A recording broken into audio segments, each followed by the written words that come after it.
Hello everyone, my name is Christian. Welcome to my hobby blog. Today we're doing the second episode of the animated Batman series coverage. Basically same format as the Zatoichi, where we go through, instead of every film, it is every episode. All 106 episodes? I don't know.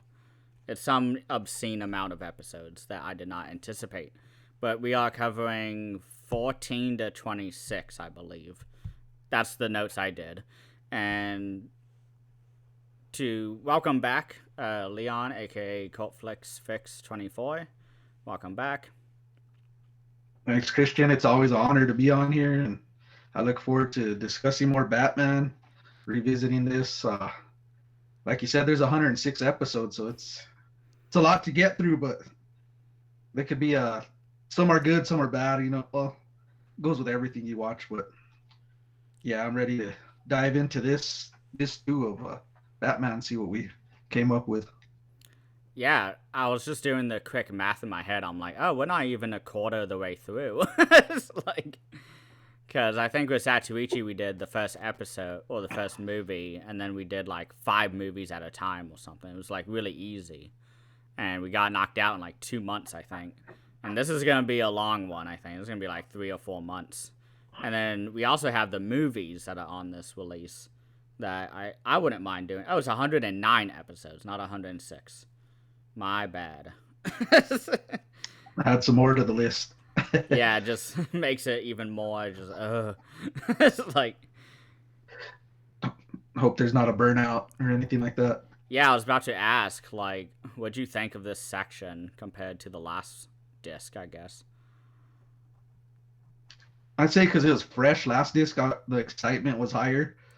But these episodes are really good, like especially the first ones, because Mm-hmm. you get introduced to a lot of villains.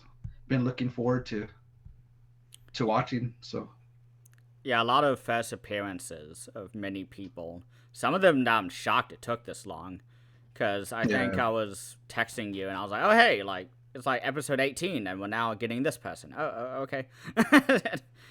And I wasn't used to it because I'm so used to the movies where it's like they have an ensemble of everybody all at once. Harvey Dent, Joker, Gordon, Robin, they did a small teaser of in the movies. I don't think they ever did anything, at least in the Christopher Nolan.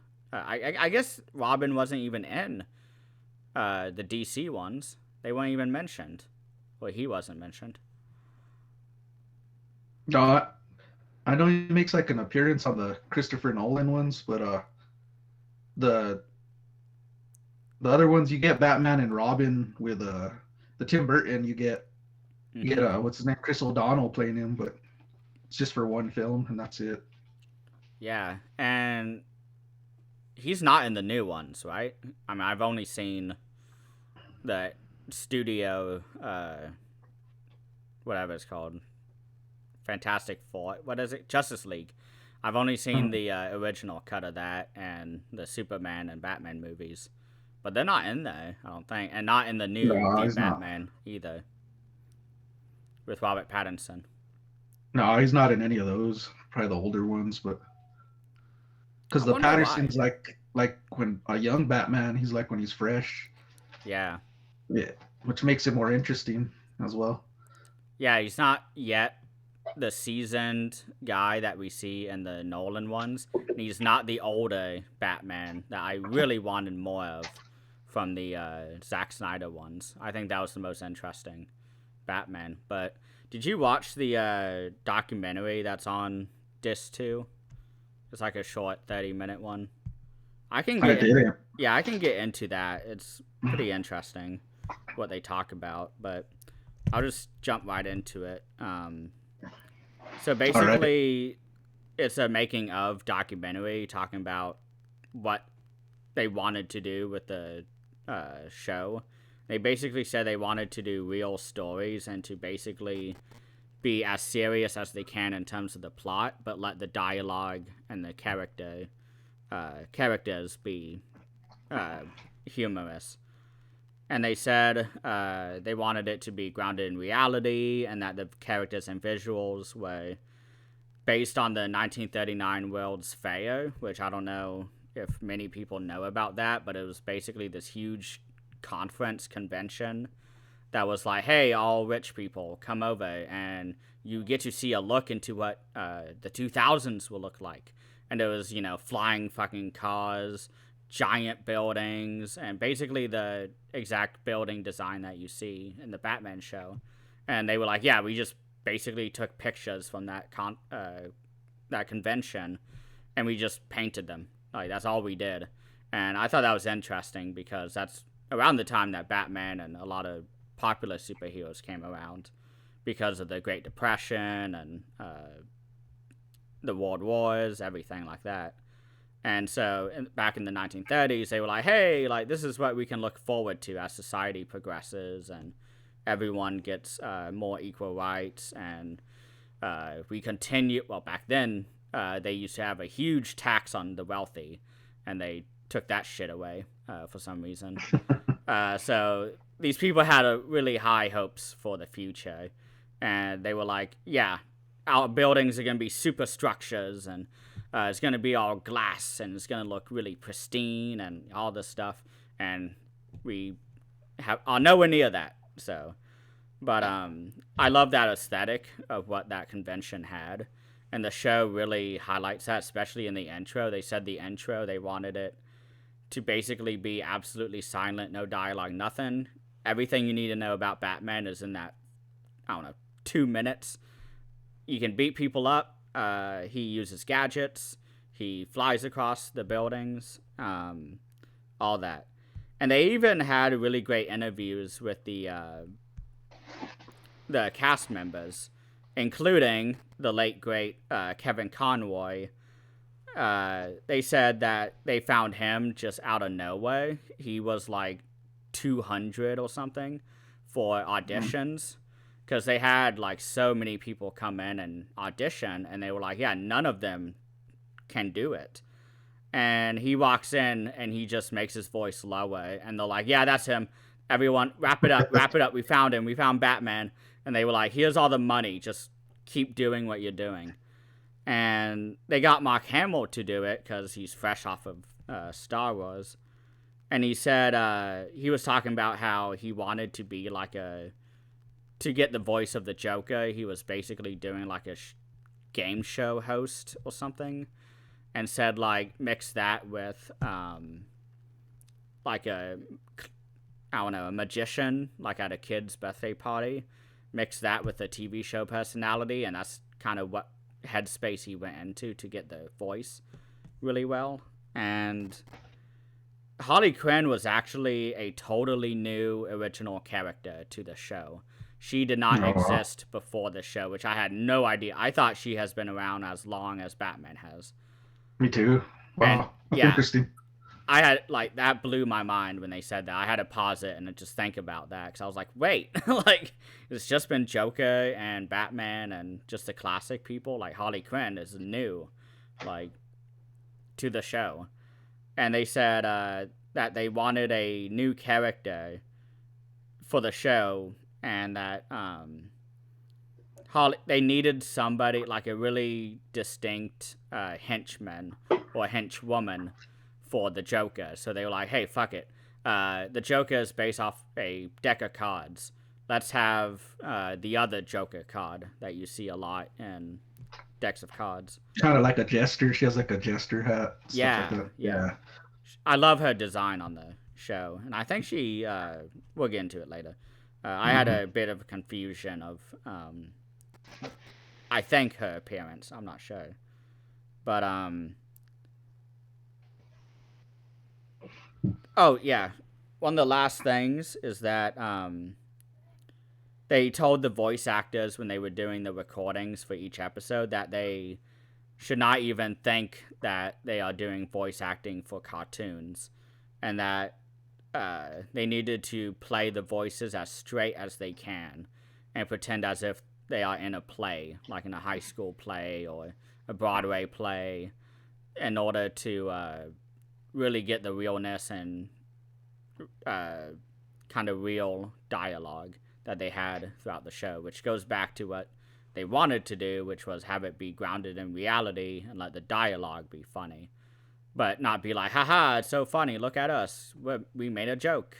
because there's a lot of jokes, but it's played so straight and it's dry and it's funny. So that's really all I had for the documentary. It's really short. It's like 20 to 30 minutes. It's very snappy. There's like no room for really any like breathing room. Sometimes you'll get a documentary where they say like, oh, we were working on this, and you see like behind the scenes footage and they let it play out, or they have somebody in the recording room with the headphones, just doing the voice. They didn't have any of that. It was just people sitting down talking. It was very quick. So I highly recommend it. I learned a lot. Had no idea Harley Quinn was new. I was shocked at that. I know that because you see her so many times now with like the modern movies. You're probably like, she's been around forever, but she really hasn't.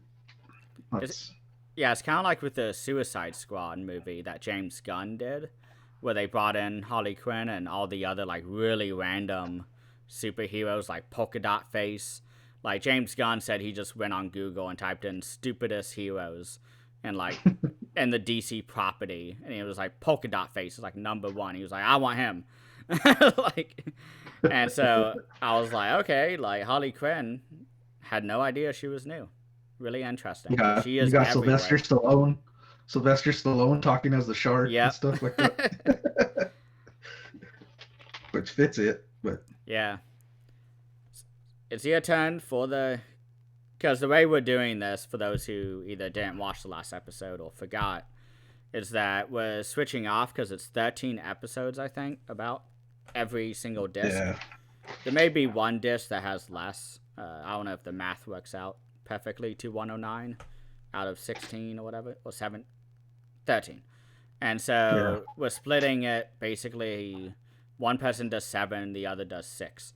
I did 7 last time, so now Cultflix does 7. So onwards. So I'm starting with the intro of it. I just want to start by saying that I love this score of this show. It's so good. It's probably my favorite.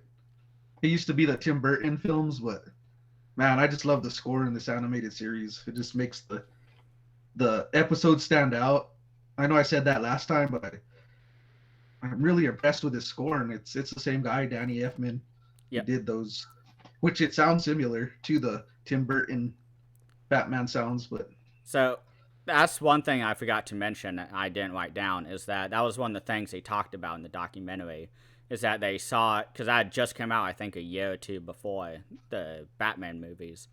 And they said, like, yeah, we needed that. Like, that was exactly how we envisioned this TV show. So we just brought in the guy who did the score for those movies and had him do the theme song and write a couple of the scores.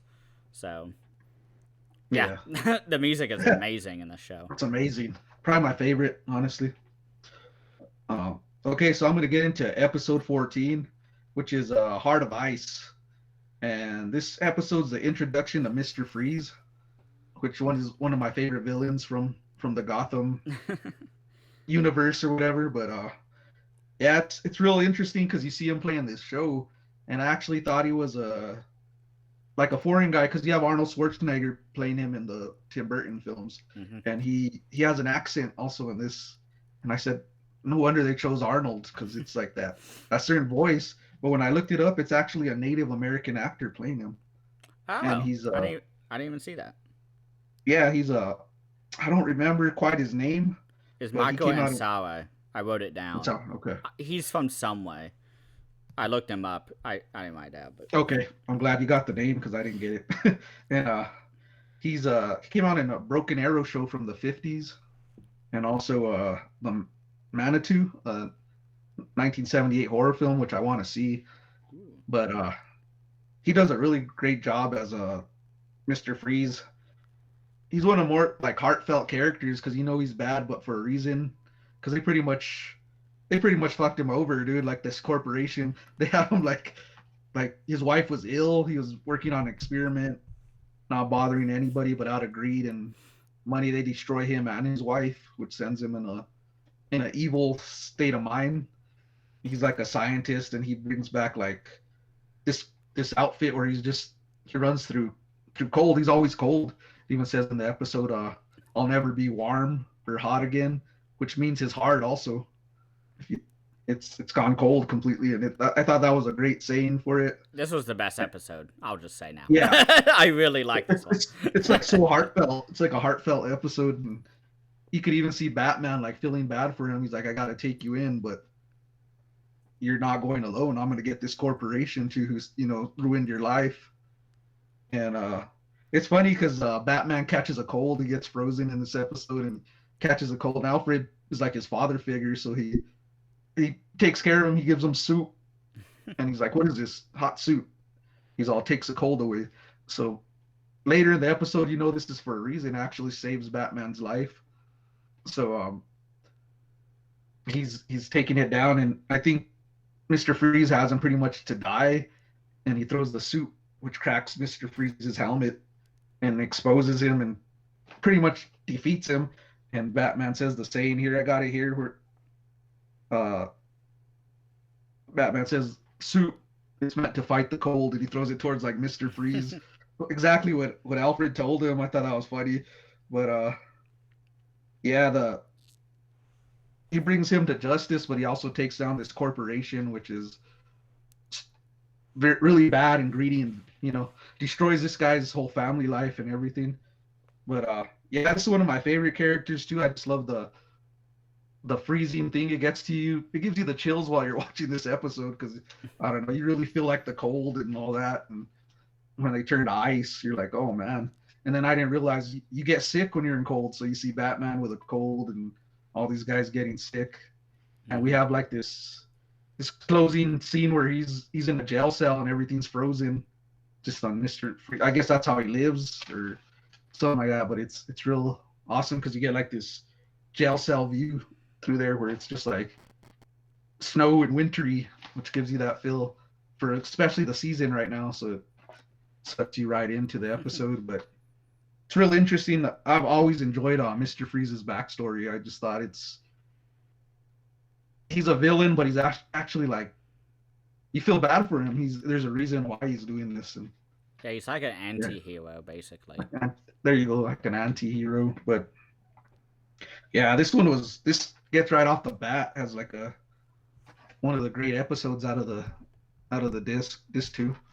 But yeah, that's all I got to say on that. Pretty much what I wrote down there. Really interesting. But I have one tiny thing. I did not notice this at all, but I was pausing the credits or whatever every time the voice actor showed up, because I think that's a fun little game I've been doing just to see if I recognize anyone. And Mark Hamill is actually voicing just a random person in this episode.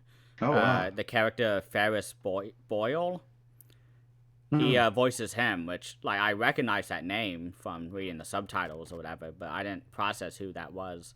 I didn't even listen to see if I could recognize it, but I was like, oh, like, I had no idea. Like, I guess they just voice other characters. Why not? And then, yeah, one part of the documentary they talked about was choosing the Mr. Freeze actor, because they said that they really wanted him to have the most dead, unemotional kind of voice for Mr. Freeze, because everything has been completely stripped away from him, and he is just completely cold and has no emotion. And they said that for his first appearance, where he breaks open the fire hydrant and he rides it up as like a geyser, frozen geyser, it's like really cool. They said that they just happened to like walk by a broken like fire hydrant like one day, and they were like, hey, that'd be a fun like idea for Mr. Freeze. And they ended up just drawing it, and they were like, yeah, no, that was the best introduction we could have had. It develops his powers like in half a second. You know everything you need to know about Mr. Freeze from that one movement of him kicking open the hydrant and then sailing it up. So I thought that was really cool. That's really all the notes that I had with that. But there was a commentary track on this that I did not listen to, but I was kind of like, I'm sure the documentary covered it, because they spent a good section of it talking about Clayface and Mr. Freeze. The Clayface stuff I'll save for that episode, but yeah, best episode in my opinion. I can see that. It's one of my favorite. It's not my favorite, but it's right there. Mm-hmm. We'll get into that. But okay, let's get into episode 15 here. This is the Cat in the Claw, and this is a two-part episode. I love these two-part episodes. Feels like an animated movie to me, so I get excited. Yeah. But we got Catwoman, the introduction. We've been waiting for her, and she's voiced by Adrienne Barbeau. Creep Show, The Yep. Fog. You know her. She needs Lost. no introduction. Nobody knows that she's in Lost, but she's in it. She's great in it. Uh, that just points out her greatness right there. But yeah, this is the one I've been waiting for. I've been interested in that since like watching Batman Returns. Because that's my favorite Catwoman is Michelle Pfeiffer. But see, I like Halle Berry, but I was like 7 or 8. Yeah. So for very obvious reasons, she was my favorite. No, can't complain on that. Michelle Pfeiffer for very reasons too. Beautiful actress, but Zoe Kravitz is my favorite in terms of the acting. She was really good in that movie, and the newest. Yeah. So. But we get our introduction to her. And this one it's different. I don't know if she does in the films have a pet cat that assists her.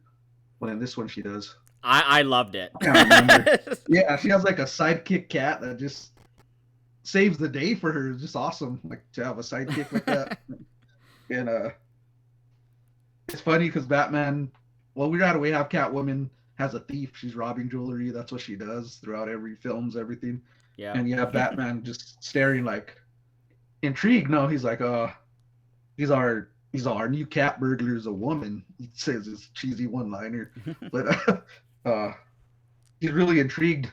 So he follows her down. They have their fight. I mean, I think Batman gets more brutalized from Catwoman than any other villain, because she's not like a villain. She's in between, like an anti-hero as well. But she scratches him up pretty bad. I always see Batman's outfit getting really demolished by Catwoman, and we turns out that you think it's gonna be Batman versus Catwoman, but then we get this other villain called the Red Claw. Oh yeah, I didn't even write down that name.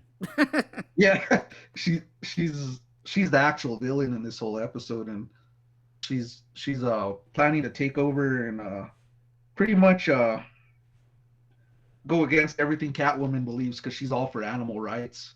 She's fighting, and they're about building, infrastructure, whatever. They want buildings, and she wants wildlife. There's a battle throughout that, and pretty much Batman says, "You're all of this for an animal?" She's all, you better believe it.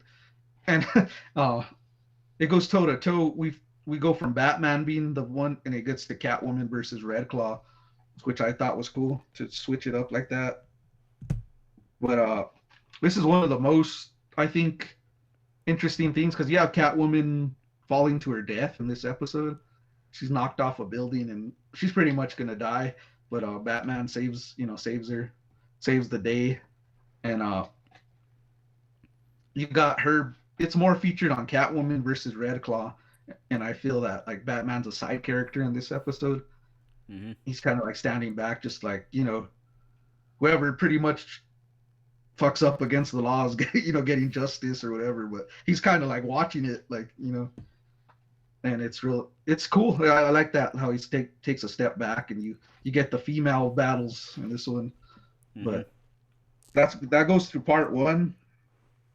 Pretty much all the notes I got for that, because we got to get into the second part as it's a part two. Yeah, I didn't really have many notes. I said it was a fun chase scene between Catwoman and Batman. I really liked the cat-shaped ninja stars that she had, because she threw them at Batman at one point, and he looks and is like a kitty. And it's funny because Batman has his own batarangs, I guess, that are bat-shaped. So, and I wrote down Adrienne Barbeau voices Catwoman, but you got that, so that's all I had. I was excited that one, but yeah, I forgot about that. The dagger kind of that's cool. But yeah, this it's probably my third favorite episode, because I was waiting for it.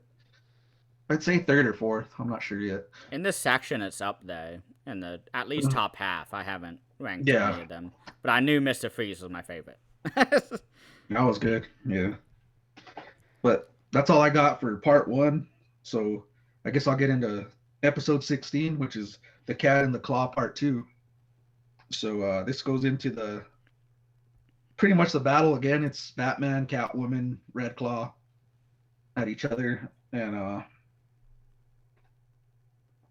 this we get more of Selena Kyle in this one, where it's her alter ego, and it's always great because you have like you get Bruce Wayne as well, and there's a love interest between Bruce Wayne and Selena Kyle. But then it's what's good about this, and I say it about all of them, like even Batman Returns and that is they're at each other, they're investigating each other to find out because she's already curious is Bruce Wayne Batman, and he's like curious is Selena Kyle Catwoman. I've got clues.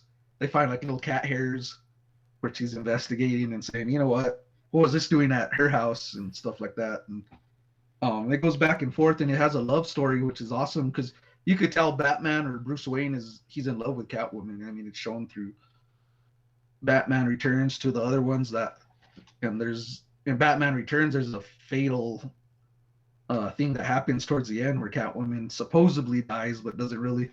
But it's heartbreaking because you could tell you see actually Bruce Wayne depressed in that, and in this one you see him blushing. I think that's the only girl that made him blush because his face turns completely red, and you could see she likes Bruce Wayne, but she's in love with Batman.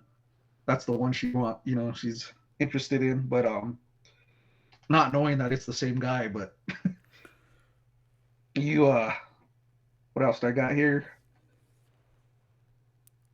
So you got them battling Red Claw, which leads to like you got your final action scenes, a good battle scene. You got like this big cat, which Catwoman controls, which I thought was awesome because it's like this. It ends up saving her life towards the end, and you get them arrested. But then what you see is Batman bring Catwoman to justice. He didn't forget about the thieving and that at the end, and you could tell it's breaking his heart, but he has to do it. He has to handcuff her, and he brings out these cool like Batman handcuffs. They're bats, but they lock onto her and stuff like that. But I've always been fascinated by the Batman Catwoman thing because I always say they got to end up together towards the end if Catwoman don't die on the story. But yeah, I'd put this like my third favorite episode, probably around there. But that's pretty much all I got for that episode. So yeah, all I wrote down was that there was a very exciting train scene. I don't remember it off the top of my head now, but I was very excited. It was cool. It had like soldiers on it or something like that, huh? Yeah. Was it soldiers? Yeah. I can't remember, honestly. I don't know. That was, I think, last week. I know it's really cool, though. Yeah. But that's all I got for that one, so I guess I'll move on to episode 17. We got See No Evil is the name of this one. And this one's cool because I've watched the Invisible Man horror films, and this is like I got a fun fact for that. Right on point with that. So that's right away what I thought. Like, this is Invisible Man just in an episode. And because I wrote here on my notes, Invisible Man story going here with question marks. But it's we could start with a cheesy one-liner as well, where they're fighting Batman and the Invisible Man, because you got this guy that's going through a custody battle with his wife and kid. You could tell he's an ex-convict felon, and he's trying to get a relationship with his daughter, so he shows up at their house invisible in their bedroom, and pretty much creepiness. But Mojo. Mojo, he plays with her and stuff, and yeah, it's real creepy and stuff like that. But you could tell he's not a good guy. You know the reason the wife left him. He's just always up to no good. He's not reliable, and he could tell he cares for his daughter, but he's really obsessed with this invisible suit, which is made out of like, I think it's plastic that they make in a factory, and it was done by a scientist. He passed away, passed it to assistant, and then you got this guy who was like the pretty much the janitor of the group, and he gets obsessed with it and starts to put his suit to for his benefits. But as they say, this suit goes on, you turn more evil. So you see him start to go more into insanity, and he starts to battle Batman. Batman goes after him, of course, and you have him pretty much kidnap his daughter. He wants full control over her, so he takes her on a like ride. She's freaking out on him, and then when he finally tells her he's her father, she's like, "No, my mom told me to stay away from you and stuff like that. So you're not a good person and all this." And you got her. Well, you're going with me. So he tries to take her, and Batman steps in and not on my. I don't know. He says not on my watch or something like that. But it starts the battle between them, and it's funny because there's a quote here where they're fighting, and he's all what do you say? Oh, the guy goes, Batman says, "See you around," when he gets away, and the Invisible Man's all, "Too bad I can't say the same about you," or something like that. It's some I might have got it wrong, but anyways, I thought I was gonna meta him when I heard that. I was like, oh shit. Yeah. But I was like, oh, there's these, like you said, this dry humor that's just so funny. It's not even, they got the most serious face when they're saying it. You're like, it's my favorite type of humor. I mean, yeah. Mine too. But yeah, I gotta put this in my top 4 for sure. This episode, because I'm a big Invisible Man fan. I like that stuff, and this one goes right with it. I was enjoying this whole episode, but that's all I gotta say for See No Evil. You could want to put in your take on it. You ready for your mind to be blown? Yeah. Okay. I did some research not research, but just looking at the cast, because I paused at the end. Well, first, let me just go through. I said, crazy invisible dad wants custody. There's a very scary moment that kind of gave me chills, where the mom is trying to find the daughter, and she's gone. And she's talking to Batman, and they're talking, and then Batman is like, "Oh yeah, like your husband has an invisibility like cloak, basically, suit, and he's been visiting your daughter. Like, where's your daughter? Where is she?" And she's like, "Oh no, Mojo," because she finally connects that Mojo that the daughter has been talking to. She thought it was an invisible friend of Kimmy, who is the daughter. And it actually ends up being the dad, and it's just like so spine-tingly when that line happens. She's like, "Mojo," and like the camera focuses in and it's like shaking, and it's like really scary. I was like, oh my god, that was probably the scariest moment so far in the Batman show. It's like a horror film. Yeah, think like about it. Yeah. I love this episode, but what's insane is the casting for this. The daughter, Kimmy, is voiced by Elizabeth Moss. If you don't know who she is, she played The Handmaid's Tale. She played in Mad Men, and most importantly, Invisible Man. Yeah. I did not know It made that. me crack up, because she was like 6 or 7 when she did the voice for this. And I was like, of course, there's a 30... no one else. Yeah, it's like, because this came out in the late 80s, I guess, 87, something like that, and the Invisible Man came out 2017, 2018. I was like, I want to see an interview with her talking about being an Invisible Man after being in basically the Invisible Man and Batman 30 years earlier. She was already polished by the time she did the movie. She was like, yeah, I've already done this. No wonder her performance is so awesome in that movie. But also, Lloyd Ventrix, who I don't know who that character is off the top of my head, but maybe he's the dad or something. But he is voiced by Michael Gross. If you don't know him, he is Burt Gummer from Tremors, the guy with the giant gun collection. Wow. This is why I pause now at the cast, because I had no idea, would never have caught his voice. His appearance is very notable and very recognizable. But his voice, I mean, it's just every Midwestern guy ever. I mean, he doesn't sound... And he's the only one that stuck with the whole Tremors franchise. I mean, he didn't... Yeah. Like, it blew my mind when I saw it. I was like, Michael Gross. Like, oh my god, he's in this? Okay, sure, fuck it. throw it in. So yeah, this episode is probably one of my favorite. I To think my I'd put it top. above Mr. Freeze because I did not look at my phone one bit during this episode. Maybe once or twice during Mr. Freeze, but this one I was enamored the entire time. I was getting flashbacks from the Invisible Man movie. I was like, oh my god, this is it. Little Just did you know years the years main before. cast the main cast was in it 30 years before. Yeah, this is definitely above Catwoman, the one. I don't think it tops Mr. Freeze, maybe close, but it's Mhm. right there with it. Yeah. But what an episode. It's great. Yeah. Yeah. So I'm gonna go on to the next area. You have nothing else to say about this one? Okay, we're gonna go to episode 18, which is this is another good one, man. Oh, I Beware, love this one. Yeah. yeah, beware the gray ghost. And this is really interesting because you got a TV show with a superhero that Bruce Wayne grew up watching, and most importantly, with his father. So it's really deep for him.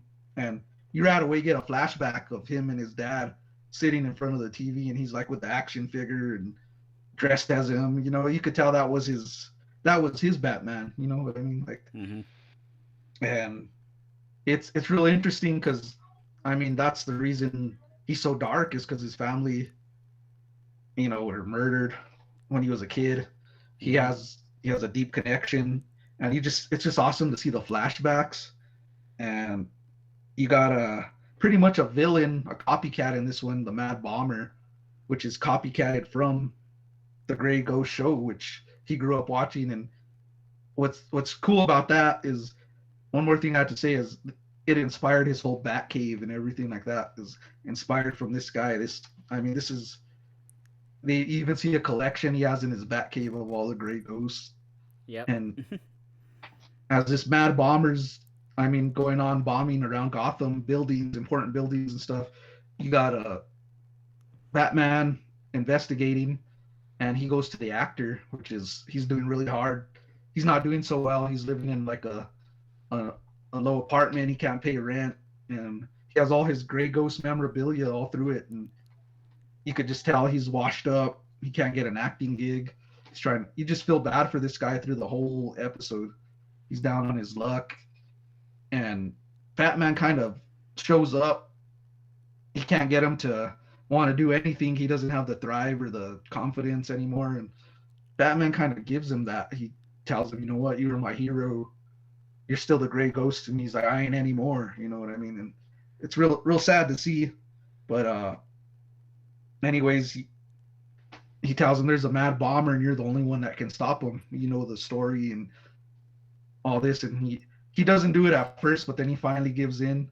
He gives Batman one of the films which Batman was searching through pawn shops. He can't find a copy of those shows anymore, and he gives him the actual print of it and starts to investigate and find out what he can do to stop this guy that's a copycat. And you got him pretty much Batman in a situation where he's gonna die. As I said, Catwoman, and the Gray Ghost shows up and saves him, and Batman's like he's blown away by it, so he takes him to the Batcave, like I said, shows him around. He's like, "Oh, this sounds familiar," because I think Batman just based everything off this Gray Ghost character, where he became Batman. And I never knew that. Like, this is interesting because you never know these stories. When you watch this, you don't know Bruce Wayne had an iconic superhero growing up. That's why I love these shows, how they put stuff that you don't, even if it is fiction, you don't see this through the movies. Oh yeah. But yeah, it's real cool because you got like these little remote control cars which are going through, and they got the Gray Ghost exact duplicates from the show, and they're blowing up buildings. You got an obsessed fan who's just taking it to the extreme, which you see in real life. I mean, you see people that get obsessed with stuff and do crazy shit like that. But I just like how this is a real good episode. This is in my top two. It's hard for me to order this because this is like I'd say the inspiration to Batman and what he's about. I mean, Bruce Wayne became Batman because of this hero, the Gray Ghost, and it's shown throughout. But this is this is so great because then you see the Gray Ghost stop and Batman fight together, and you're like, man, this is like, how could I put it? Superman's dad or Superman fighting together side to side. You're like, or something like that. Just some iconic where you're saying like the top two guys are side. It's something you got to see. It's like old dog versus with new dog. Just you know what I mean. I don't know how to put it, but yeah, this has got to be in my top as well. Could be my favorite episode. I'm not gonna lie, just to see that backstory. I think it's tied with the Invisible Man one. It's like, yeah, it's right there. And yeah, I really enjoyed this one. Like how you said that you did not get on your phone once. I didn't get on my phone during this episode. I was watching it. Can't say the calling me out. No, I was in the same boat, but can't say the rest for the. I can't say that for the rest of the episodes. Yeah, you had all the great episodes. I'm so jealous. Yeah, I was like, I want to talk about this. I got the roll of the dice, I guess, in this one, but you had like maybe one bad one. Yeah, but man, this one blew me away. That's all I gotta say. Well, I've got a few notes. I really liked the black and white. I thought the entire episode was going to be that, but once I kind of understood the story, I was like, oh yeah, I really like this. I really like the reveal, because they don't immediately say it's Bruce Wayne who is watching the TV. And his dad is like, come on, it's time for bed, Bruce. And I'm like, what? Like, I had no idea. Like, I didn't know we were going to get an entire flashback episode, because we already kind of did. And I guess we haven't really seen the death of his parents yet, because I know that's a big kind of meme, was Batman. How about I give it away? No, everybody knows he dies. Everyone knows, yeah. I mean, it's not a spoiler. Everybody knows that. True. But I guess that's like one other major flashback episode that we gotta have eventually. But the thing that was really funny is that they mentioned this in the documentary, is that they purposely hired Adam West to do the voice of the Grey Ghost. Because they wanted to call back to the Superman. Well, I guess the original Batman, I'm sorry. I guess he was no. Was he also Superman? No. No, I don't think so. That was somebody else. Yeah. But they said that they really wanted him. And they said that Adam West and Kevin Conroy would like just talk to each other all day long before doing the recording and like really get the spirit of Batman down. Because Adam West was Batman for like, what, 20 years or something? Yeah. He's to me, the original. But I mean, I think there's before him, but yeah, that was mine. And I didn't know it was Adam West. I mean, I knew the voice kind of, but I didn't really think about it because unless I have the face, like I have no idea anybody's voices. Maybe like Christopher Lee. That's really the only voice I could figure out without like the credits. But yeah, it was a really great episode. I think Deep Freeze, the Mr. Freeze one, kind of goes to number 3 behind this one and Invisible Man. I'm just calling it that. I keep forgetting. I'm kind of going with you there. It's starting to fall, Mr. Freeze. I mean, it's really great. Yeah. Don't get me wrong, but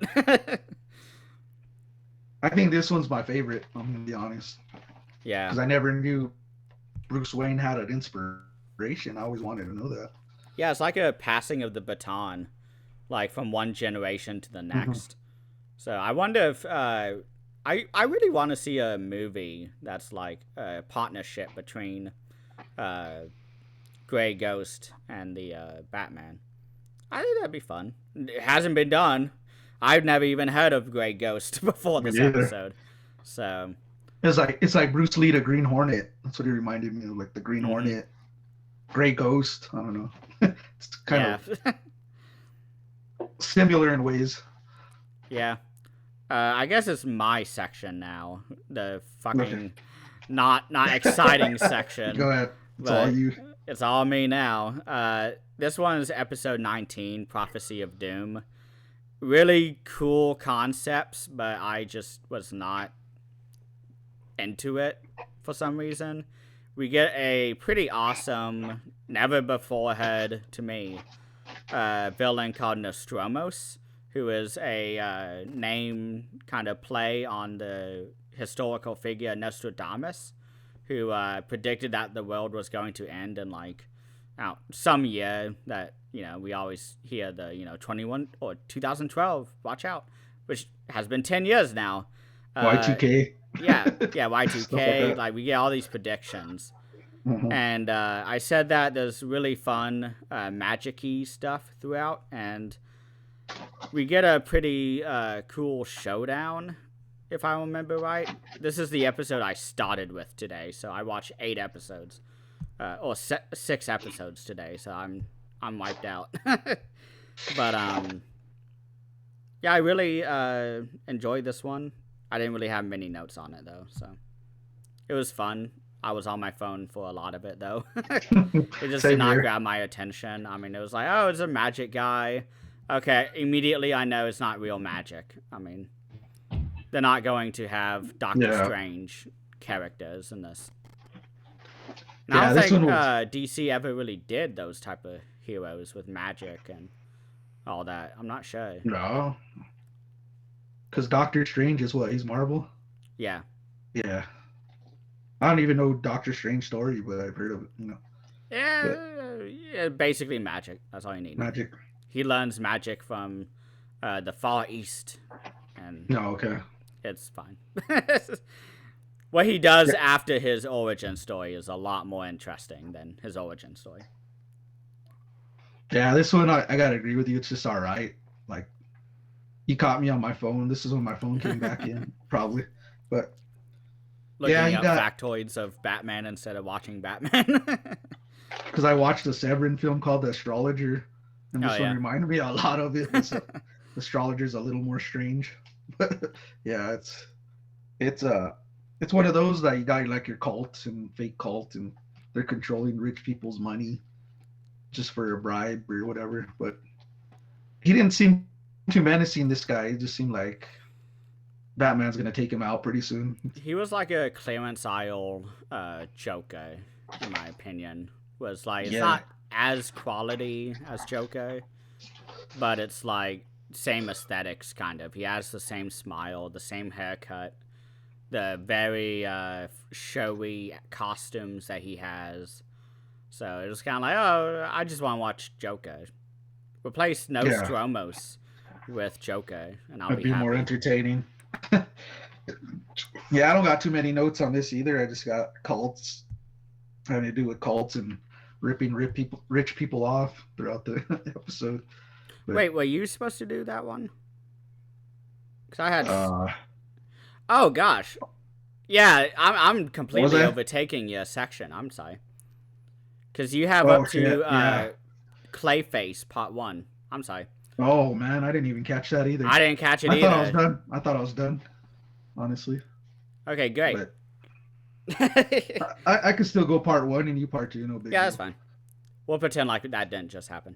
Yeah. I didn't catch that. I thought I was done for reals too. Mm-hmm. But yeah, that's all. I don't got much to say on this one. It's just all right. Yeah. But okay, I'll do Part 1 then, and you could go Part 2. Yep. Of that one. So we're gonna get into another Part 1, Part 2 episode. This is gonna be the feature FEAT of Clay Part 1. Feet. Am I saying it wrong? Feet. Okay. Another word for accomplishment. I totally messed with my mind right now. But oh, that's fine. It's Friday night. We're here to have fun. Okay, but this is a interesting one because you got pretty much a washed-up actor who's got a deformity on his face, and he puts this like putting clay in his face, and it makes him normal. His face, because he's an actor, he appeared, I guess accident happened to him and he got disfigured, so he relies on this clay to put his face normal again so he can make movies and stuff like that. And we right away get him pretty much transformed into Bruce Wayne. He looks exactly identical to him, and he sets him up with Lucius Fox, who's a popular character in the Batman series as well. And He works for Gotham, the Enterprise, but he feels Bruce Wayne betrayed him and set him up because he set up with these kind of bad guys. He got this corporation. They're like gangsters, and as they get everyone's on the lookout for Bruce Wayne to arrest him because they think it's actually him. And this one got to me because I'm like, you never see Bruce Wayne pretty much rattled in any of this, but he's pretty much a fugitive in this one. They're looking for set up by this guy, and then you got a guy by the name of, well, the actor's name is Matt Hagen at this time, and he's obsessed with his face cream. So he's running out. He's working for this gang. They pretty much turned on him, and he gets desperate. He wants to look, for the parts of his movies. He decides to break into this corporation and steal it himself. And as he does that, the gang catches him, and they rough him up pretty much, and then they throw this large amount of this clay on him, which disfigures him completely. Throw him in a car and leave him nowhere.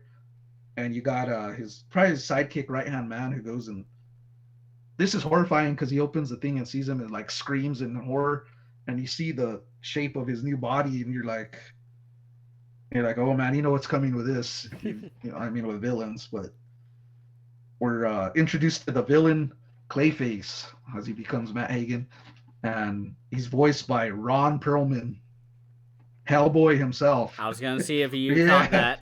Yeah, so I caught this one, and man, I was excited because I love Ron Perlman. Man, he's one of my favorite actors. Oh yeah.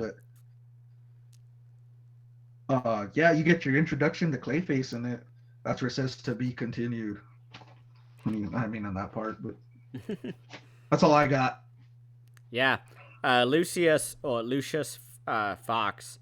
Well, I guess I'll start from the beginning. I was like, oh my gosh, the bat plane is really cool because we finally get to see the bat plane. It's going around the city and it's flying. The driver gets into the tunnel. He has to go up, and I think he like impels the car with his plane. Maybe that's in the next one. But that's where I was getting mixed up. I didn't want to go into the next one. Yeah. Yeah. And it was really cool to finally see the Batplane. I mean, it's not in the movies. It's in the end of Batman or Dark Knight Rising, which is the third Christopher Nolan one. But they don't really use it in any other ones. He's in the Batmobile, which is as cool, but... You see it in the end of Batman with Jack Nicholson? Towards the end. I haven't seen that one. I need to see it. Yeah, that one you do see it. Towards the end, too. Cool. And then I was like, oh my gosh, Batman got arrested. I was not expecting that. Because they, I guess he does set him up as an imposter. And he's like, yeah, I'm Batman. And he arrests them. And Batman's looking for him. I don't know. I was on my phone during this part. He gets bailed out because he's a billionaire. Mm-hmm. He gets out on bond right away. Of course Bruce he does. Wayne. Yeah. There is a really cool law, and I think Norway or something, where bond is a percent of your wealth, depending on how severe your crime is. So there's more severe, it's like 60% you'll do instead of just like $1,000 flat fee, which is how we do it in this country, which doesn't matter to millionaires, let alone billionaires. 10%. Yeah. But the final point is that Lucius Fox is not acted, but voiced by Brock Peters, who is in To Kill a Mockingbird. Probably one of the biggest performances in that movie. And he's also in a favorite film of mine that I haven't seen in a couple of years, but it's on Criterion, called Black Girl, which is a French film from like the 60s that talks about the colonization of Africa. And it follows a black housemaid, and she falls in love with Brock Peters, who voices Lucius Fox. And it's a really great movie. It's like an hour long, I think. It's really short. Martin Scorsese thinks it's like one of the best movies. Like, it's a pretty great movie. I'll take his advice for sure. Yeah. But part 2 is episode 21. I called it Clayface Part 2. I didn't write down the actual name of the episode, but I could say feet, so I'm with that. Yeah. It's just Clayface. But I say we get to see a pretty fun rival of Bruce Wayne named Gems, who is like deathly afraid of like bacteria and viruses and all of that. And he's at his own industrial factory, which has this giant pool of like neon green liquid just flowing forever and ever, like in circles. I don't know what that's about. They don't really expand upon it. No one falls in and becomes the Joker. I mean, I know that's one of the origin stories, that the Joker falls into like a vat of like nuclear waste, and then he comes out and he's like, it's fucked up his entire DNA and made his mind go crazy and all that. I wonder if we'll get a, I guess, flashback of that, of him becoming the Joker. That'd be cool. Yeah. But I love how in this episode, Clayface morphs his body into whatever he wants. He has like a cube hand at one point that he smacks somebody with, and then he does like a bunch of different appearances of different people, which leads to the amazing ending of the episode where he is like spinning around, turning into like 40 different people like constantly. And that was talked about in the documentary, talking about how they basically used every trick in the book and animation at the time to get that effect, because it's just constant changing. Something is changing. And instead of drawing it frame by frame, they used some special technique that they didn't really expand upon. But they said it was basically groundbreaking when the episode came out in terms of animation. Which I was like, yeah, I agree. It still looks impressive. I have no idea how they did that. It looked really good. And for that time, it was probably even more impressive. Oh, yeah, like 30 years ago. Or even 40 years ago, I guess. Almost. But there's a really fun interrogation scene that reminds me of the end of Videodrome, where a woman is walking up to the stage and is like, tell us and everybody about the crimes that your makeup causes. To the villain's villain, I guess, who is, I guess, the friend of Batman, of enemy of my enemy is my friend. Joke, haha. But yeah, it was really funny because I was thinking of Videodrome, because the guy's on stage, he's got a microphone, he's like getting people to clap, and everyone's having fun. And this woman comes up and she's like, "What are you doing?" And it reminded me of whatever the fuck his name is. James Woods. Yeah, James Woods is like going up to the guy in the conference with the gun, is like with his flesh gun, with his penis gun. There's a lot of sexual images in that movie. But love that movie. He masturbates with his flesh gun on his stomach vagina. I mean, it's very unsubtle. It's a really great movie. I need to rewatch it. I need to get the 4K. Apparently, it looks really fucking good. I got it. I just haven't seen it yet. Ooh, okay. I'll steal it, don't we? There's a... yeah, I didn't think it'd be as... I joked that it wasn't as violent as Videodrome. Because in Videodrome, he just shoots him in the face. And then he becomes like a pool of like... I don't know, like... Have you seen Videodrome? Yeah. Oh, okay, good. I'm not spoiling. Yeah, I've seen it. Yeah, okay. No, I've seen it. Yeah. And sorry for any viewers, like, whatever. There's a tiny, tiny tip of the movie. That entire movie is bananas. But mind-blowing. Yeah. But in this show, I think he just kidnaps him or something. And there's a fun reveal at the end of the episode that Clayface isn't actually dead, and he just walks away and he's like, ha ha ha ha. And the episode ends. I said overall it was a pretty fun episode. I like part 2 a lot more than part 1, because I wasn't paying attention during part 1. But I just remember getting excited. It was like Ron Perlman. Yeah. Did his name pop up in the beginning, or? It's in the end credits. I actually paused it 5 minutes enough to do that. Yeah, it's fun. I was late to that. Oh yeah. Do you have any notes on this one, part 2? No, you discussed everything. I mean, pretty much. I like how he turns his shape into weapons. I like that. That's pretty cool. Where he's just it's like a breaker. It'll be something else. But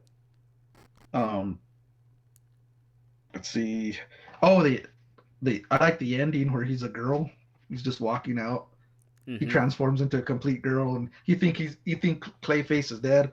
Spoiler alert! I probably spoiled it, but Oh, I already spoiled it. so he's walking out, and you just see the girl, and she's like hideously laughing, and I'm Mm-hmm. like, oh, that's like something you'd see in a Jello film, like when someone's walking out, and they're disguised as someone else. So I was like, I really like that ending. Oh yeah. And but other than that, I don't have much more. I think you pretty much brought up everything about it that I had in my notes. All But right. yeah, overall, this is in my top five. Okay, Yeah. maybe hanging in there. I would have to look at the later episodes because I watched them all straight and just gave as many thoughts as I could while trying to watch it. As we, it was like an hour ago. I think I was watching. I guess 2 hours. It could be So hanging in my top five, maybe falling off, maybe. yeah. But Episode 22 is called Joker's Favor, so I was happy that Joker was back. There's a really funny intro of Joker being yelled at in traffic, and the guy looks over and it's just Joker looking at him like, "What are you doing?" And the Joker starts like crashing into him, trying to run him off the road. And he does a pretty cool bait and switch where he's driving and he quickly goes into the off ramp, and Joker has to like go around and try to find him. And this car driver gets out of the car and he's like, "Oh, I'm safe." And Joker's like, "No, you're not. Now you're my recruit, or I will kill your family." It's like he immediately yeah, blackmails him. And this is the first episode that Harley Quinn shows up, and she's great in it. I actually didn't really get her actress who voiced her. I probably should have looked it up, but I got it. oh, who is it? It's Arlene Sorkin, and she came out in Days of Our Lives soap opera, Oh, yeah, I haven't seen that. So, and she also she did Harley Quinn through the video games as well, and some oh, of the animated movies. And it said she retired from Harley Quinn in 2011. That's when she retired from voicing her. hmm, But yeah, she does a great job. I love the accent, like how she does it like that. It's to a core because I really like Margaret Robbie as her, but I mean this one's just as good, if not better. mm-hmm, But yeah, I yeah, did have her name. It's Arlene Sorkin who voices her. cool, thank you. But No problem. also, it's funny because there's a little Easter egg that I don't know if anybody else noticed because I just happened to watch the documentary before. But the recruit is sitting in a chair reading a Tiny Toon magazine, which is the magazine that the creators were working on before they were working on the animated Batman show. So I really like that. That was a I cute used to little. watch that cartoon also, Tiny Toons. Oh yeah. That was my like afternoon cartoon too. So, Yeah, I really like that cameo. I was like, oh, that's cool. Or I guess Easter egg. And then Joker shows up in a big cake, dazes everybody, has a pretty cool medal that he puts on Commissioner Gordon that is actually a bomb. And they run in, and Batman saves them. And Harley Quinn is. This is the thing that I was not 100% on, but is Harley Quinn like a police officer in that courtroom? Because she like betrays Batman or is like helping Joker with something, or is somebody else? I'm not sure. I'm not sure. I know she's dressed up as a policewoman, but I think it's to help Joker, just to. And then she probably like with a center of attention. They're not going to question her. You even see Bullock throwing some pretty offensive stuff towards her. Mm-hmm. She slaps him, punches him in the face or whatever, and you get Montoya. I love Montoya. I won't forget her Mm-hmm. from that episode where she becomes the hero cop. But you see her there. But no, I think she's totally loyal to Joker for a while, and then I think she turns on him eventually. Hmm. But But that's about all I had for that episode. Yeah, I didn't have much. I liked how they were frozen like that with that trance or whatever, and Mm-hmm. they're just all they can't move, but their eyes are moving. It's like, could you imagine being paralyzed or whatever like that, and I'm sure it's scary. bombs about to explode where you're? I could have just imagined the trauma from that alone, but I really like the character, that guy, the one that he blackmails because he gets his revenge towards the end. Mm-hmm. When they put like a bomb to Joker, one of his bombs. He's like, "You got a few seconds," and he's like, "No, Batman, come get me, Batman." He's begging for Batman to come get him. It's hilarious, but it ends up popping like a joke, the bomb, Mm-hmm. and he's like, "That wasn't funny." Joker gets like a taste of his own medicine right there. But yeah, this one, every episode with Joker, I find entertaining. Yeah. But So episode 23 is called Vendetta, which is one that I really wanted to like more, but I just could not keep my attention focused while watching it. We get the I don't know his name, but he's the toothpick cop, and he's always sketchy. I think he was the sketchy cop. that's Bullock, Detective Bullock. Bullock. Okay, yeah. Yeah, He yeah, was the guy that hesitantly congratulated Montoya in the last episode that we saw all of them in. And I had a theory on him before I realized who he was. I thought that was the Penguin. I thought this kind was of going looks to be like the him. first. Huh? He looks like him. Yeah. He was like big, broad shoulders. So I was like, hey, like this will be fun. And then he was like, oh yeah, I'm just, I'm Bullock. And I was like, oh, okay. But he's like the villain for this episode is Crocodile, or Killer Croc, I guess is his official name. I don't know. Yeah. I guess this is his first appearance in the show. I'm not sure. Yeah, it is. Okay.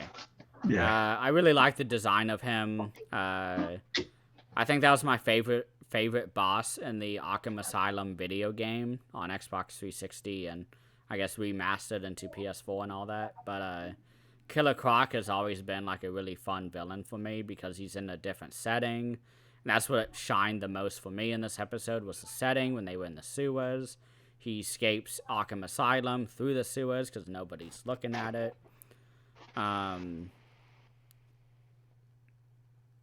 Ends up that the cop Bullock isn't actually guilty of whatever crimes were happening in the episode. I wasn't paying attention, but it was Killer Croc who was doing it, and Bullock is like, "Oh my gosh, Batman! I can't believe you saved me." And he's like, "Yeah, I fucked up. Like, I'm sorry. You're not guilty." And the episode ends. I didn't write down any names of the voice actors. I didn't recognize them. These last few episodes, I didn't recognize any names. So this is when they start to fall off. Yeah. Okay. Yeah, this is a really interesting episode because you got Bullock, who's, I think he's jealous of Batman. There's jealousy in there, but he's not the greatest. Well, he's a straight cop as you get through this. Well, in this episode, you're thinking, is he crooked? Makes you think, but it's actually Killer Croc who's kidnapping these criminals that are on his target, like his shit list, so it makes him look guilty. But yeah, it's you actually see Bullock actually have a heart in this. Not, I don't know if heart, but he has sympathy because he's like, Batman just saved my ass or whatever. Because he does save his life. He saves him through this film, and he still won't admit it. He's like, because Batman tells him we're both. I know we don't see eye to eye. He tells him, but we're both about justice. We both want to bring that, and he's like, oh, whatever thing. He doesn't even want to admit that Batman did good, because to him he's like a vigilante. He never respects him, really. But yeah, it's real interesting, and I've always liked the Killer Croc character. Like, I thought he was always one of the main strong points in the Batman universe. And I also like his look on this one. I think he looks kind of demonic in this episode.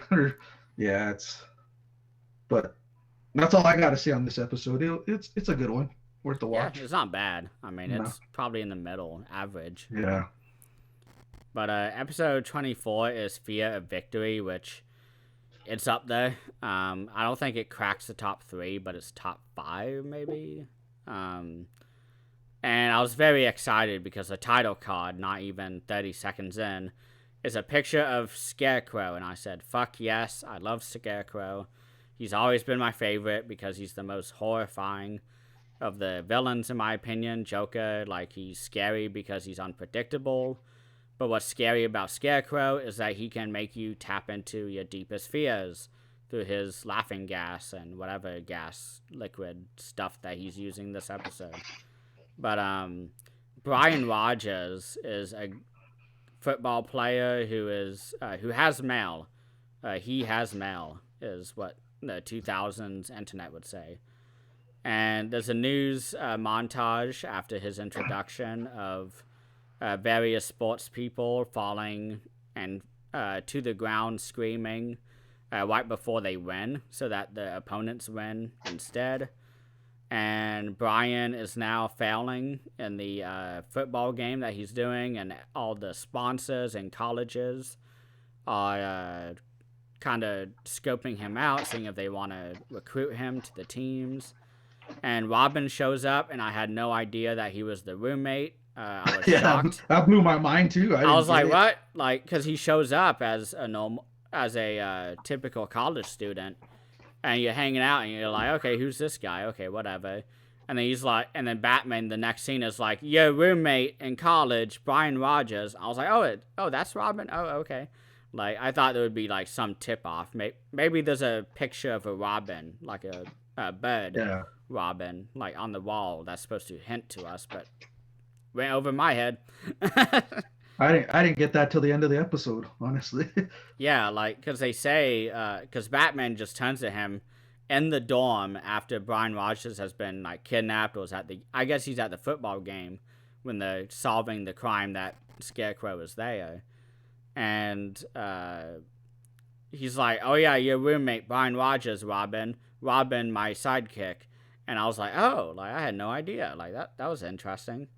But my favorite part, which is probably my favorite part of the entire show so far, is that they are climbing or going up a big tower, and it blows up, and they get forced out of it, and there's somebody at the top of it just, like, unlodging bricks, basically, and pushing them off the building, and so it hits them, and is slowly breaking it, and there's a really great shot where Batman falls, and as he's falling, he pulls out his gun, his grappling hook, and he shoots it, and you see the line go to the camera, and it shoots up. It's like a really dynamic, very movement-heavy, like, quick little, like, 2 seconds. And I was blown away by it. I thought it looked so fucking good. I don't know what sort of restoration they did for the Blu-ray. They haven't really talked about it in any of the special features I've seen. But I wonder if they, like, put in extra frames in between, so it wasn't like, maybe it's like 60 frames a second. I'm not 60, but maybe like 48 or something instead of the 30, because it was a very smooth scene. Because I have the bootleg copies of it, and it doesn't look very good.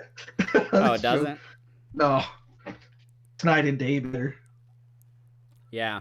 I really like the relationship between Robin and Batman. I always have, and it always reminds me of, especially in this episode, because Robin's in college, it reminds me of the Marvel movies where Iron Man is the mentor of Spider-Man, because Spider-Man's also in college pursuing a, biochemical engineering degree.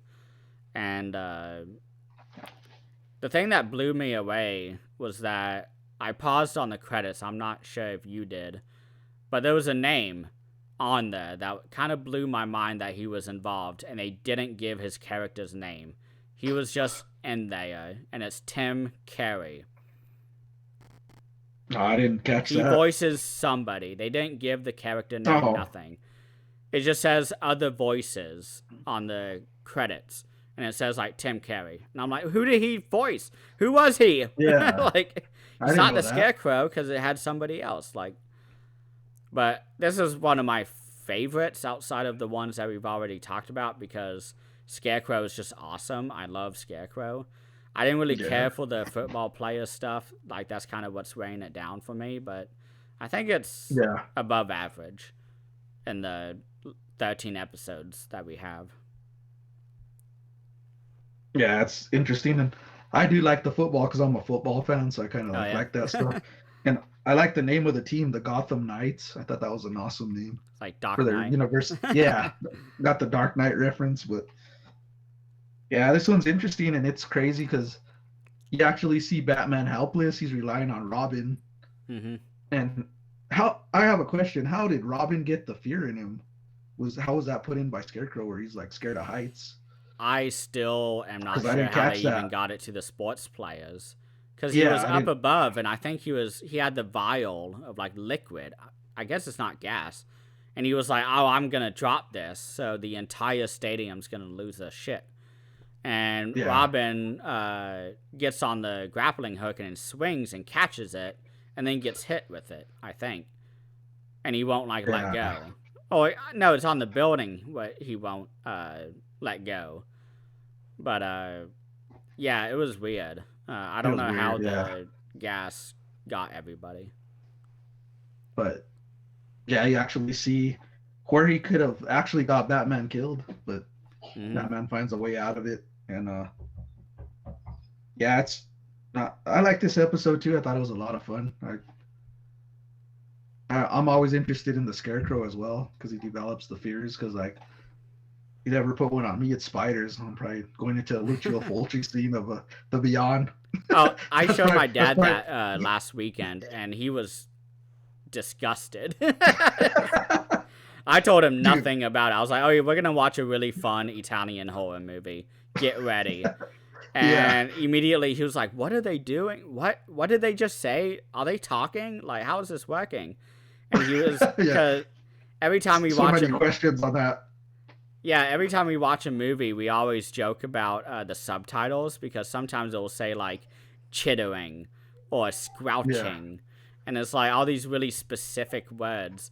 And during that entire spider scene, it was like skittering, screaming, yeah. rustling, and it was like all these adjectives I did not want to hear, like from those spiders. Like, it's so disgusting. I hate that scene.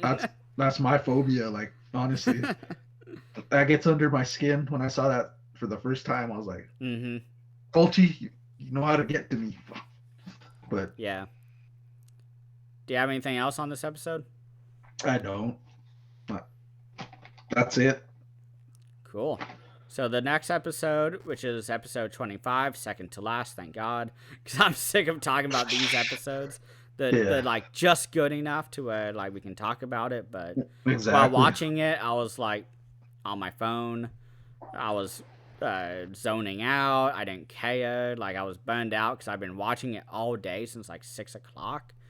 Maybe it's about 7. I don't know, but this one's called the Clock King, which is a very interesting villain that I wish could have been done more with. I'm not sure, but we get a snooty little watch guy who is getting on the train. He's like, "Oh, exactly on time," and he has everything down to the second.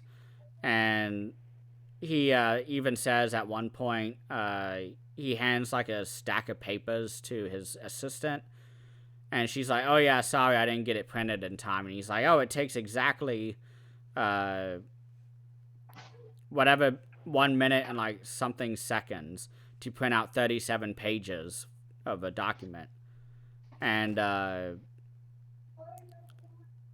he's walking around with the stack of paper, which is his evidence for the court session, I guess, because he's getting sued or something, as every villain in this series is.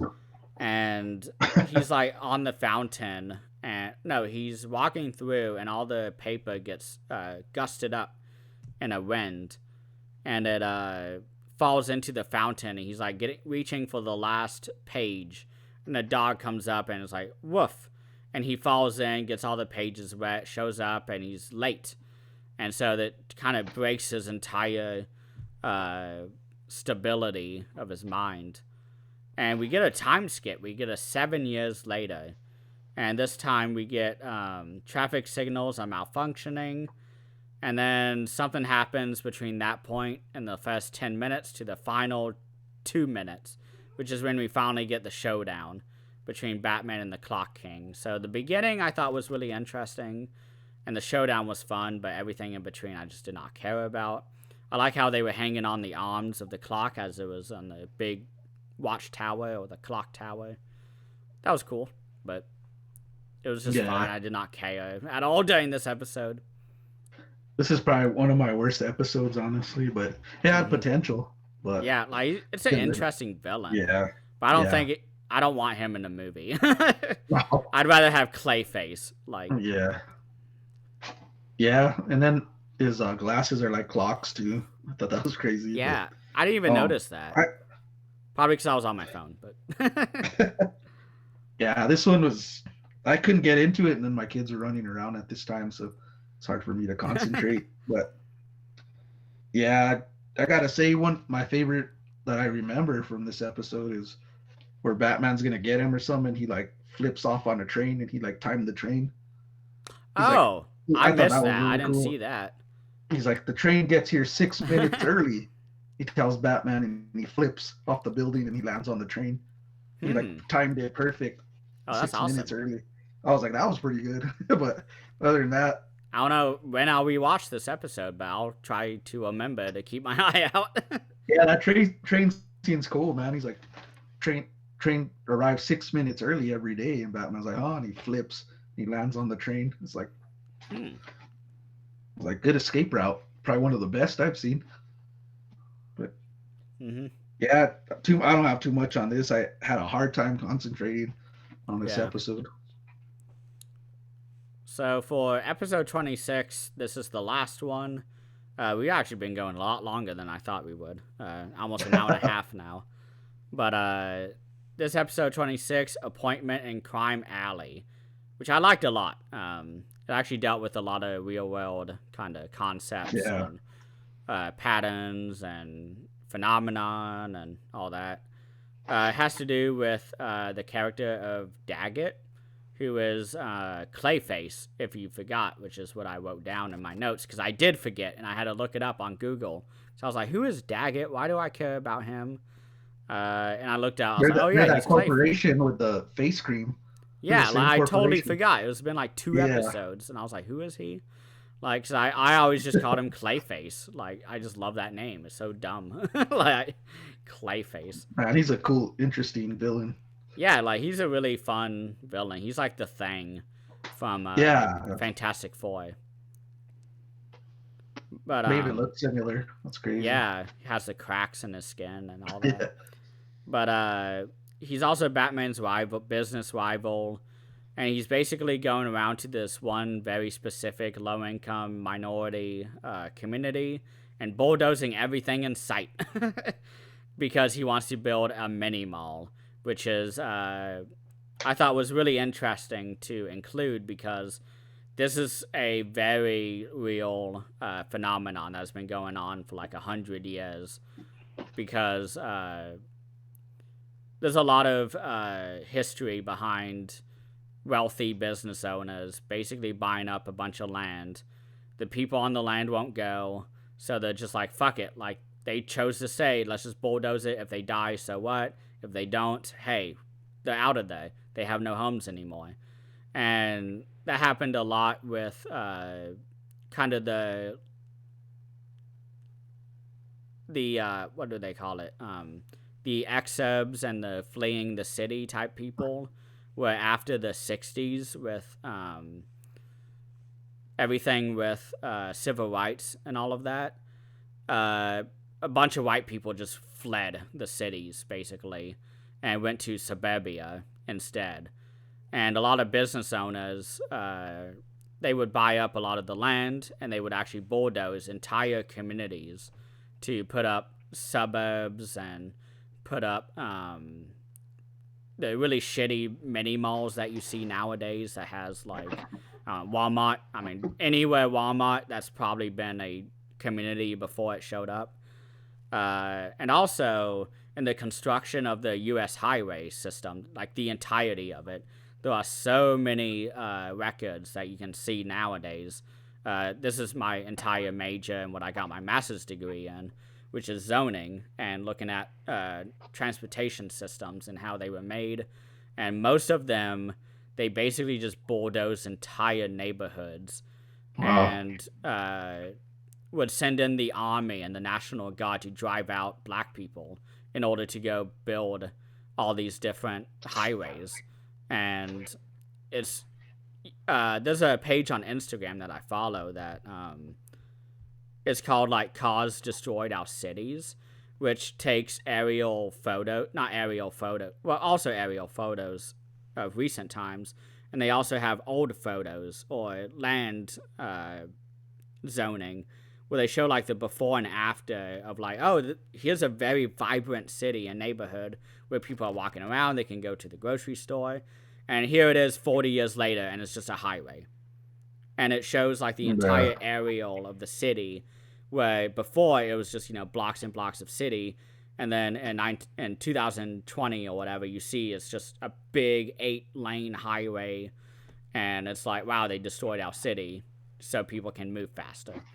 And that's kind of a big thing that's going on now, and what I'm hoping to do in my career is to reverse all that shit, tear down all the highways, tear down all the stupid road planning that has happened, and bring back the communities, because it's completely fucked up. But that's an entire tangent.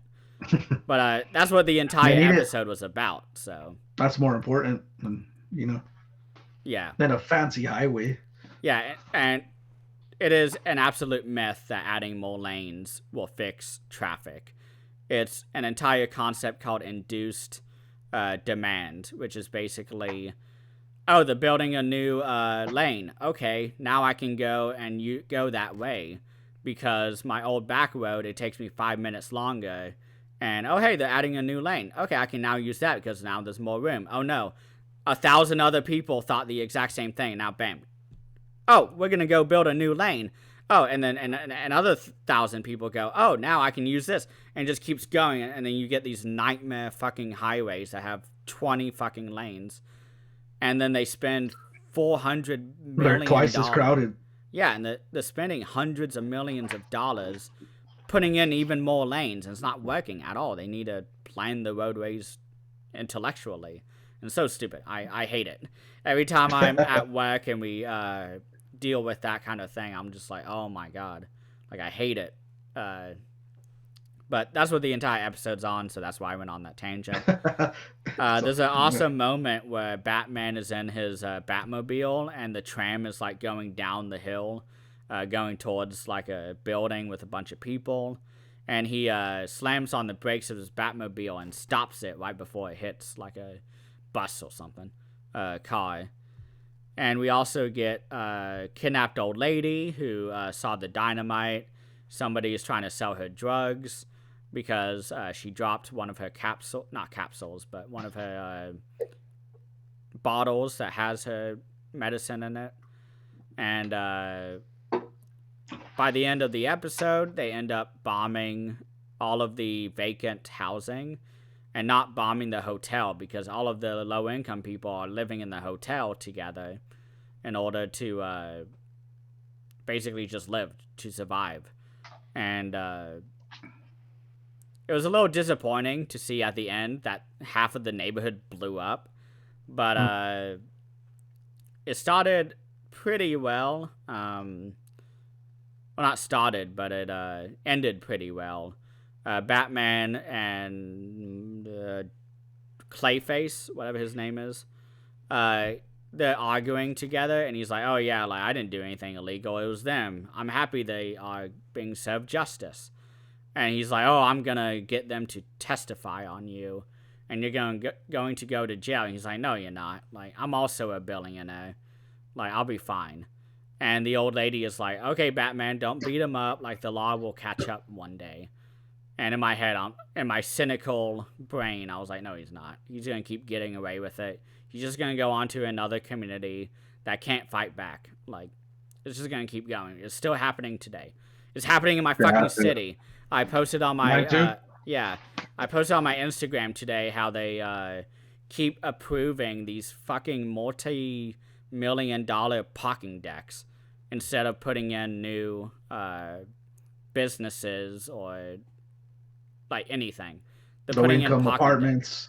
Yeah, Low put in income apartments. Yeah, that's the Yeah. most important thing to me, Yeah. to put in a city. And they just finished a big parking deck, like around the time when I graduated in like 2019, and they already put in a new parking deck in the city.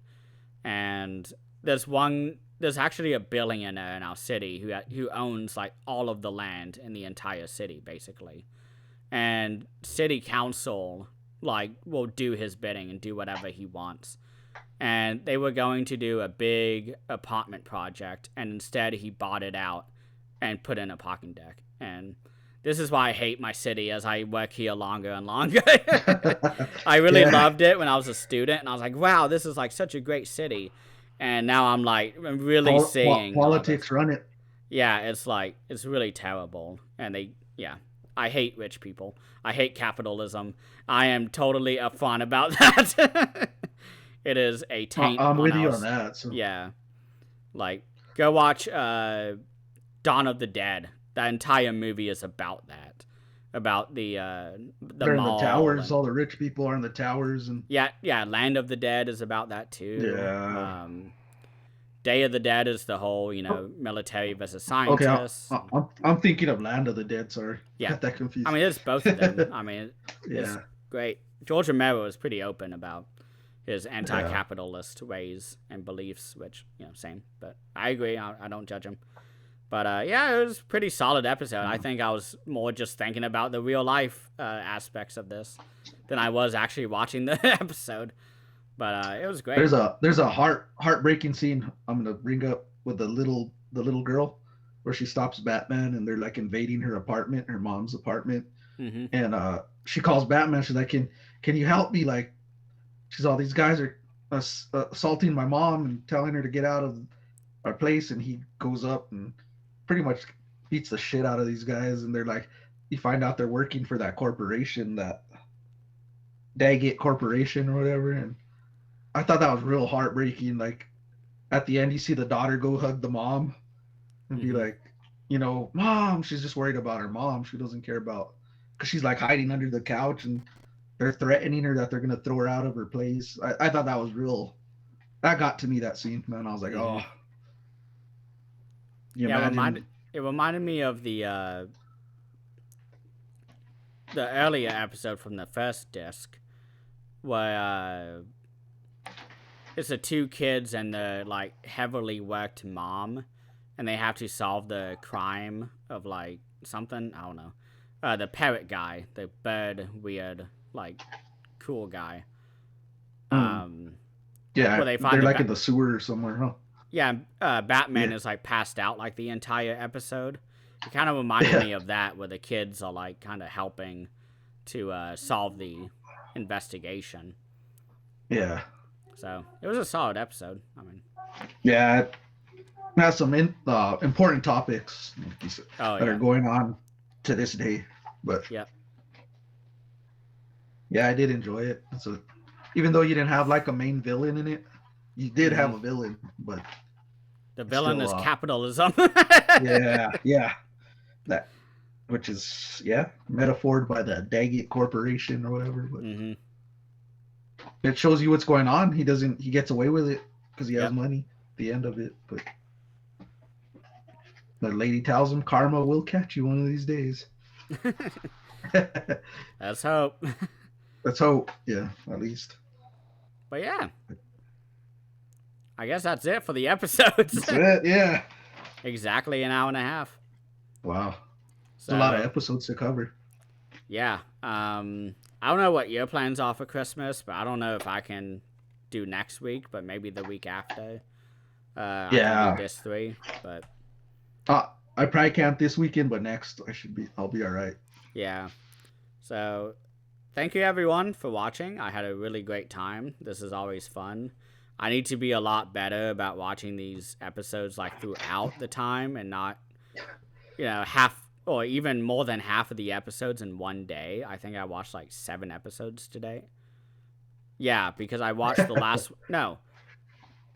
because I watched the first 4 one day sometime last week, and I watched another episode this week. So I had 5 episodes I had watched. So I had 8 more episodes to watch today. So I watched like about 3 hours of episodes today. So that's why I've been burnt out all day on Batman. But yeah, it's fun. And I kind of crammed my last 4 episodes at the last minute, so it felt overcrowded, and I think I overwhelmed my brain there trying to watch one after another. But I'm usually good on spacing, but this one got me. Oh yeah, same here. All right, well, good night, everyone, and please let us know what you think of this episode, what you think about your favorite episodes of this section, and whether you agree with us or not. Bye. Thanks for having me, Christian. Always a blast, man, and appreciate everyone watching. Hit like, subscribe, comment, guys. Thanks for having me.